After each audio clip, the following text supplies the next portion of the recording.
Okay, picture this. The smoke is literally still clearing on the jagged, rocky peak of Mount Carmel. The air is incredibly thick, the tension of the entire nation has just snapped, and a lone figure is standing there, completely victorious, after what is arguably the greatest spiritual showdown in ancient history.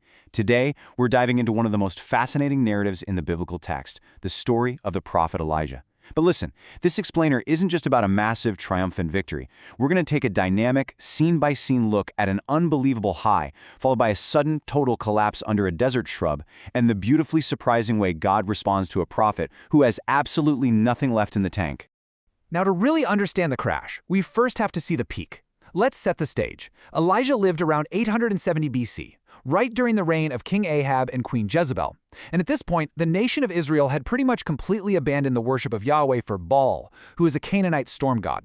Enter Elijah, standing practically alone against the entire culture.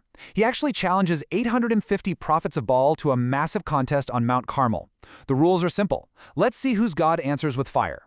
So the prophets of Baal go first. They scream, they dance, they cut themselves all day long. And nothing. Total silence. Then Elijah steps up. He completely drenches his altar in water just to make it impossible. He prays one incredibly short, simple prayer. And then the fire of the Lord falls. And we're not talking about a little spark here. It completely consumed the sacrifice, the stones, the dust, and literally licked up the water right out of the trench. In a single afternoon, the tide of the entire nation completely turns. Those 850 prophets of Baal, defeated. And right after this, the sky grows dark with these heavy rolling clouds, and a brutal 3.5-year drought is finally broken by torrential rain.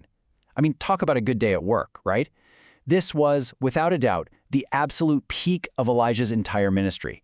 It's this incredible moment of high energy, unbelievably high stakes, and total divine vindication. He has just won the most dramatic contest in the entire Old Testament. 17 miles. That's how far it was. Elijah is so energized by this rush of divine adrenaline that he practically invents extreme sports right then and there. He tucks his cloak into his belt and literally outruns King Ahab's horse-drawn chariot in the pouring rain for 17 miles, all the way to the city of Jezreel. He is untouchable, he's fearless, and he is riding the absolute highest wave of his life. But then, the very next morning, the inciting incident happens. And I want you to notice the shocking contrast here between the victory and the threat. Queen Jezebel gets the report of what happened on the mountain. She doesn't send an army to arrest him. She just sends a courier with a single sentence. It's actually just 6 words on a page in the original Hebrew text, basically threatening to end his life within 24 hours. Now think about this. The man who had just stared down 850 false prophets without even flinching. The man who just ran a 17-mile chariot sprint. He reads a message carried by a simple messenger, and he absolutely panics. He runs for his life. It turns out, the day after a massive spiritual victory is very often the most vulnerable day in a person's life. If we track this journey, we start to see this massive geographical and emotional shift happening. Elijah goes from the fiery, triumphant heat of Mount Carmel all the way down to the dusty, dry, absolute desolation of the deep southern wilderness. Elijah runs a full day's journey beyond the very last town on the map. He is leaving the road, he's leaving his servant behind, he's leaving any place where someone could find him, comfort him, or help him. He is running headfirst into total desolation. Deep in that desert, he finds a solitary, scrubby little broom tree. Sometimes it's called a juniper tree. It's barely taller than a man, and honestly, it offers very little real shade from the blazing sun. He just collapses and sits down beneath it, completely and utterly isolated. This tree becomes the ultimate symbol of total physical and emotional exhaustion. He has officially left all his help behind. And right there, under that scrubby little tree, he prays what might honestly be the most raw, unfiltered prayer in the entire biblical narrative. He says, "It is enough. Now, O Lord, take away my life." This is it. This is his absolute lowest point. The adrenaline has completely crashed. The fear has totally overwhelmed him. He doesn't want to fight the culture anymore. He doesn't want to be a prophet anymore. He just wants to give up, go to sleep, and die under a shrub. And then, he actually falls asleep. But here is where the story gets incredibly beautiful. God responds to this breakdown, but not at all in the way you might expect. There's no profound, earth-shattering prophecy.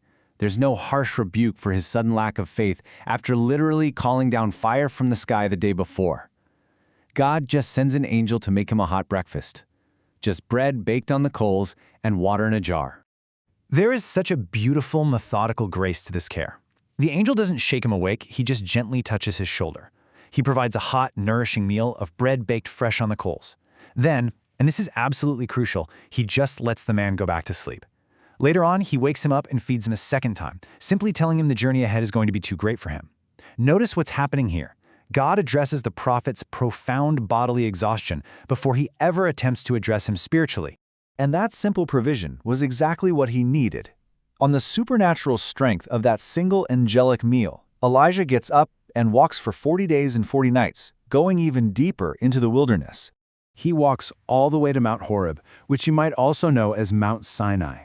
The whole atmosphere of the story shifts here to this quiet, ancient, incredibly heavy place. This is the exact mountain where Moses once received the law. But Elijah doesn't march up to the summit in victory like Moses did. Instead, he finds a dark cave on the side of the mountain, crawls inside and hides himself in the pitch black. While he's hiding away in the dark, the word of the Lord finally comes to him with a piercing, deeply personal question. God asks, "What dost thou hear, Elijah?" It's not an accusation, it's an invitation. And it prompts Elijah to just open the floodgates and pour out all his pent-up pain, his deep frustration, and his profound belief that he is literally the only person left on earth who actually cares about God's covenant. God responds by telling Elijah to step out and stand on the mountain because the Lord is about to pass by.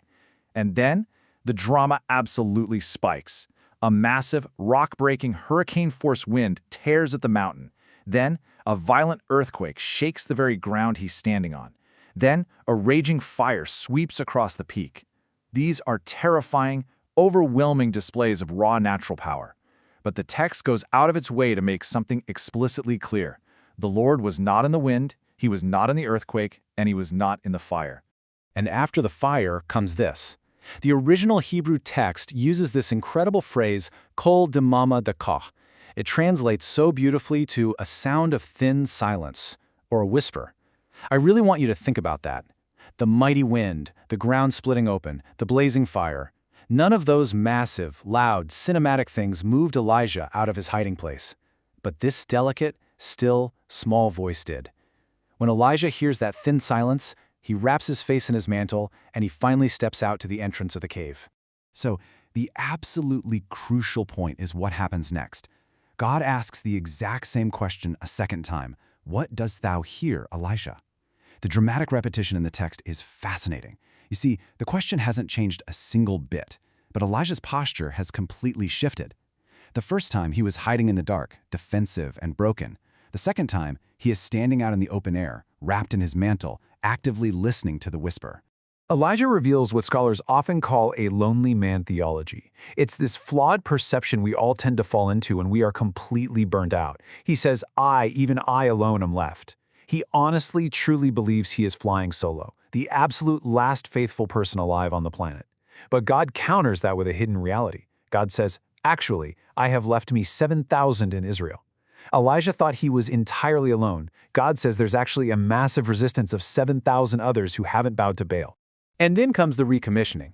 Notice how incredibly practical this is. God's answer to Elijah's massive, debilitating burnout wasn't permanent retirement, it was a new assignment. He tells him to go back through the wilderness to Damascus. He gives him very specific, actionable, geopolitical tasks. Anoint a new king of Syria, anoint a new king of Israel, and finally, anoint a young man named Elisha to be your successor. God is literally pulling Elijah out of his isolation and inserting him right back into a massive, multi-generational plan. So coming back to the image of that broom tree one final time, we can finally see the full picture. That little shrub in the desert was not the end of Elijah's story. It was simply the place his story was rewritten. The exact same prophet who crashed into the dirt and said, "It is enough, I'm done," would eventually, according to the narrative in 2 Kings, be carried up into heaven in a chariot of fire. But that incredible destiny, that famous chariot of fire, all of it began with a simple, warm meal cooked by an angel in the dirt. And that brings us to the core takeaway from this entire incredible narrative. When we look at our own periods of deep exhaustion, that intense isolation, and that desperate need for recovery, we have to remember the true purpose of the provision. God did not feed you to put you on a shelf. He fed you to send you back out.